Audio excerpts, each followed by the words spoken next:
Ассалаумағалейкум, қайырлы күн. Бүгін IC маркетте қалай шөт ашу керек, қалай реалға көшу керек, соны айтсам деп едім. Егер шөт вообще жоқ болса, бірінші бесплатный демо шөт ашып алған жөн. Мына жерге данныйларыңызды толтырасыздар. Шын аты жөндеріңізді жаңалаңдарыңыз дұрыс, және шын email, шын телефон нөмір. Себебі болашақта жаңағы ақша шығарғанда, алғанда, реал шотқа көшкенде осының бәрі керек болады.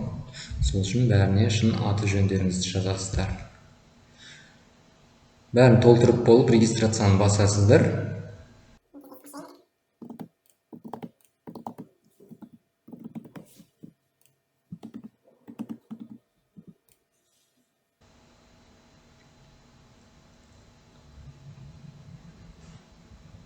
Сіздер регистрация жасағасын бірден осы страницаға тап боласыздар. Біз MT4 пен жұмыс істегесін MT4 болады. Мына жерде де raw spread болады. Сырой spread деп тұрады, егер автоматически орысша аударған жағдайда. Плечо бірден мың тұра берсін. Және депозит өздеріңізге қандай депозитпен жұмыс жасаған ыңғайлы. Реал шотқа қалай шын ақша саласыздар. Мысалы, біреулердің $1000 бар, ішіне саласыздар, біреудің $10,000 бар деген сияқты. Өздеріңізге ыңғайлы нені таңдайсыздар. Мен примерно 5000 деп қоя салайын. Және ары қарай кнопкасын басаңыз. Осылай бізде демо шот ашылды дейді. Бірден мына жерден реал аккаунттың данныйларын жаз дейді. Егер өтіп кеткен болсаңыздар, мына жақтан көрсеңіздер болады.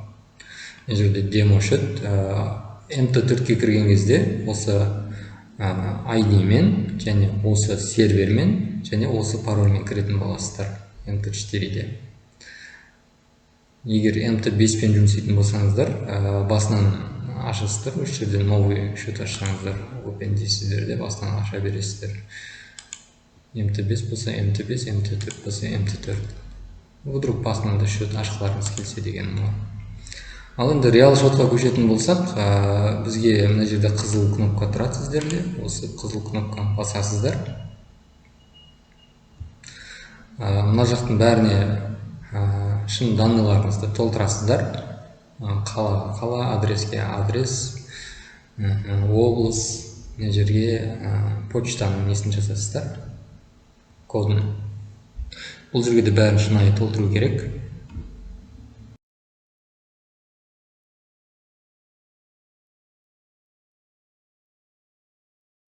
Ары қарай кнопканың басқасын сіздерге осындай страница шығады. Бұның бәрін де толтыру керек. Егер Google Chrome'мен кіріп отырсаңыздар, перевод на русский деген кнопка бар. Басып, осы жердің бәрін толтырасыздар.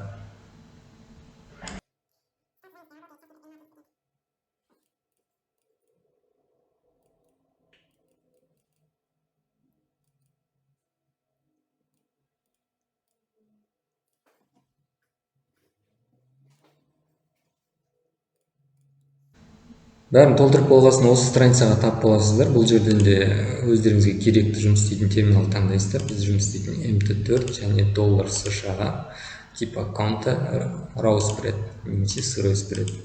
Мына жерде парольдеріңізді жоғалтқан жағдайда соны еске түсіру үшін примерно өздеріңіз жазасыздар, сұрақтарыңызды таңдап. Парольдеріңізді ұмытқан жағдайда бұл. Сосын мына жерден принимать дегенді басасыздар және upgrade. Бәрін толтырып болғасын осы страницаға тап боласыздар. Сіздерге керегін әзірлеп удостоверение личности жіберсеңіз болады, немесе загранпаспорттарыңызды жіберсеңіздер болады.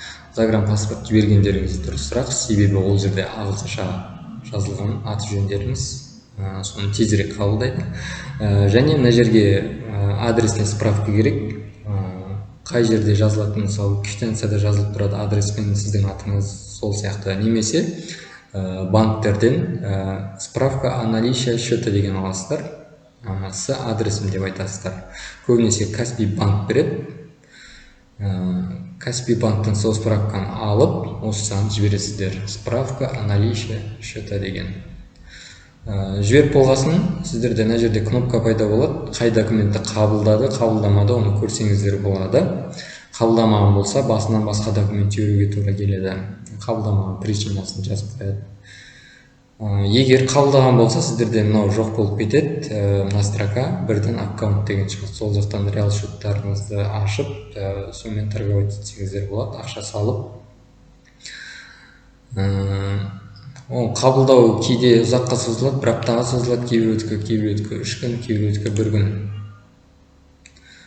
Реал счет болғанда ақша салу үшін мына жерде фунт no кнопкасын басасыздар. Мына жерден кез келгенін таңдап, сол арқылы банк картасын жазасыздар да, қанша ақша салғыларыңыз келеді, соны жазасыздар. Мысалы $1000 болса $1000 деп жазасыздар.